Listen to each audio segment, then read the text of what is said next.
വചനയാത്ര നിയമാവർത്തനം 10-ാം അധ്യായം.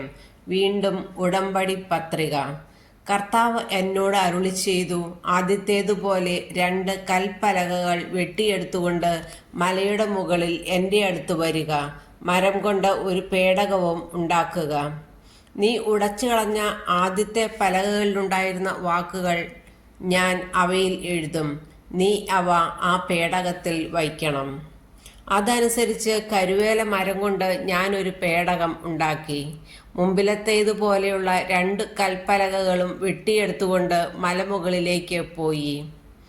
ജനത്തിൻ്റെ സമ്മേളന ദിവസം നിങ്ങളുടെ ദൈവമായ കർത്താവ് മലയിൽ വച്ച് അഗ്നിയുടെ മധ്യത്തിൽ നിന്ന് നിങ്ങളോട് അരുളി ചെയ്ത 10 പ്രമാണങ്ങളും ആദ്യത്തേതുപോലെ ആ പലകകളിൽ എഴുതി എനിക്ക് തന്നു. പിന്നീട് ഞാൻ മലയിൽ നിന്ന് ഇറങ്ങി വന്നു. ഞാനുണ്ടാക്കിയ പേടകത്തിൽ ആ പലകകൾ നിക്ഷേപിച്ചു. കർത്താവ് എന്നോട് കൽപ്പിച്ചതുപോലെ അവ അതിൽ സൂക്ഷിച്ചിരിക്കുന്നു. ഇസ്രായേൽ ജനം യാക്കാന്റെ മക്കളുടെ കിണറുകളുടെ സമീപത്ത് നിന്ന് മൊസേറയിലേക്ക് യാത്ര ചെയ്തു. അവിടെ വച്ച് അഹ്റോൻ മരിച്ചു. അവിടെ അവനെ സംസ്കരിക്കുകയും ചെയ്തു. അവന് പകരം മകൻ എലയാസർ പുരോഹിത ശുശ്രൂഷ ഏറ്റെടുത്തു. അവിടെ നിന്ന് അവർ ഗുദ്ഗോദായിലേക്കും ഗുദ്ഗോദായിൽ നിന്ന് അരുവികളുടെ നാടായ യോത്ബാത്തായിലേക്കും യാത്ര ചെയ്തു. അക്കാലത്ത് കർത്താവിൻ്റെ ഉടമ്പടിയുടെ പേടകം വഹിക്കാനും അവിടുത്തെ സന്നിധിയിൽ അവിടുത്തേക്ക് ശുശ്രൂഷ ചെയ്യാനും അവിടുത്തെ നാമത്തിൽ അനുഗ്രഹിക്കാനുമായി ലേവിയുടെ ഗോത്രത്തെ കർത്താവ് വേർതിരിച്ചു. ഇവയാണ് ഇന്നോളം അവരുടെ കടമകൾ. അതിനാൽ ലേവ്യർക്ക് തങ്ങളുടെ സഹോദരരോടൊത്ത് ഒരു ഓഹരിയും അവകാശവും ഇല്ല. നിന്റെ ദൈവമായ കർത്താവ് അരുളി ചെയ്തതുപോലെ അവിടുന്നാണ് അവരുടെ അവകാശം. ആദ്യത്തേതുപോലെ 40 രാവും പകലും ഞാൻ മലയിൽ താമസിച്ചു. ആ പ്രാവശ്യവും കർത്താവ് എൻ്റെ പ്രാർത്ഥന കേട്ടു. അവിടുന്ന് നിങ്ങളെ നശിപ്പിക്കുകയില്ലെന്ന് തീരുമാനിച്ചു. കർത്താവ് എന്നോട് അരുളി ചെയ്തു, ഞാൻ അവർക്ക് കൊടുക്കാമെന്ന് അവരുടെ പിതാക്കന്മാരോട് ശപഥം ചെയ്തിട്ടുള്ള ദേശം അവർ പോയി കരസ്ഥമാക്കേണ്ടതിന് നീ എഴുന്നേറ്റ് അവരെ നയിക്കുക. അനുസരണം ആവശ്യപ്പെടുന്നു.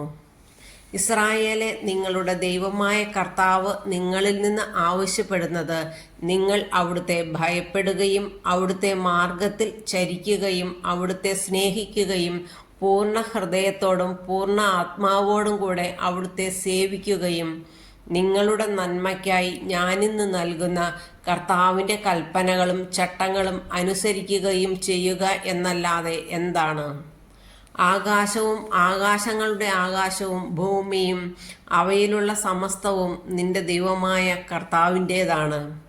എങ്കിലും കർത്താവ് നിങ്ങളുടെ പിതാക്കന്മാരിൽ സംപ്രീതനായി അവരെ സ്നേഹിക്കുകയും അവർക്ക് ശേഷം അവരുടെ സന്തതികളായ നിങ്ങളെ ഇന്നും നിങ്ങൾ ആയിരിക്കുന്നതുപോലെ മറ്റെല്ലാ ജനതകൾക്കുമുപരിയായി തിരഞ്ഞെടുക്കുകയും ചെയ്തു. ആകയാൽ ഹൃദയം തുറക്കുവിൻ, ഇനിമേൽ ദുശാഠ്യക്കാരായിരിക്കരുത്. എന്തെന്നാൽ നിങ്ങളുടെ ദൈവമായ കർത്താവ് ദൈവങ്ങളുടെ ദൈവവും നാഥന്മാരുടെ നാഥനും മഹാനും ശക്തനും ഭീതിതനുമായ ദൈവവും മുഖം നോക്കാത്തവനും കൈക്കൂലി വാങ്ങാത്തവനും ആണ്. അവിടുന്ന് അനാഥർക്കും വിധവകൾക്കും നീതി നടത്തിക്കൊടുക്കുന്നു. ഭക്ഷണവും വസ്ത്രവും നൽകി പരദേശിയെ സ്നേഹിക്കുകയും ചെയ്യുന്നു.